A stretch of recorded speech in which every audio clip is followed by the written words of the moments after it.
एक समय की बात है। एक राज्य के राजा ने गौतम बुद्ध को कुछ दिनों के लिए अपने राज्य में आने का निमंत्रण दिया। उस राजा के निमंत्रण को बुद्ध ने स्वीकार किया और वो अपने कुछ शिष्यों के साथ उस राज्य में चले गए।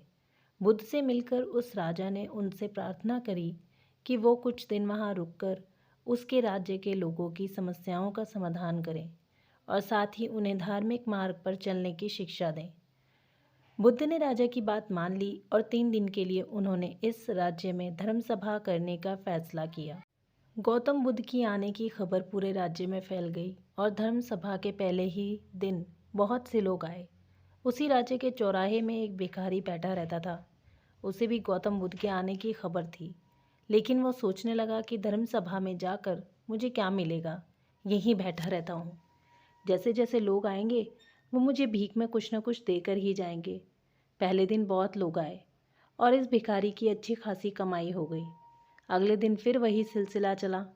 भीख मांगने के साथ साथ भिखारी ने ये भी देखा कि धर्म सभा में जाते वक्त लोग दुखी और उदास से होकर जा रहे हैं और उसे कुछ देकर भी नहीं जाते। लेकिन जब वो बुद्ध से मिलकर वापस आते हैं तो काफ़ी खुश दिखते हैं और खुशी खुशी भीख भी देकर जाते हैं।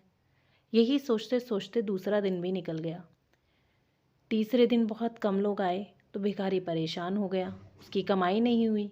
उसने सोचा कि बुद्ध सबकी समस्याओं का उपाय ही दे ही रहे हैं, तो क्यों ना मैं भी उनके पास जाऊं और अपनी इस निर्धनता को दूर करने का उपाय पूछूं। ऐसा सोचकर वो भी धर्मसभा में चला गया, लेकिन वहाँ लंबी लाइन लगी थी। बड़ी मुश्किल से उसका नंबर आया।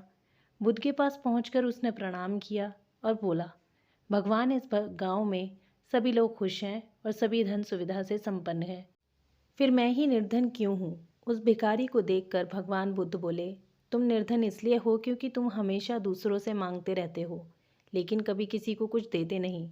तुम सोचते हो कि लोग तुम्हें भीख में बहुत पैसे दें, लेकिन बदले में तुम किसी को कुछ देना नहीं चाहते। ऐसा सुनकर वो भिखारी बड़ी हैरानी से बोला, भगवान, मैं क्या लोगों को कुछ दूंगा?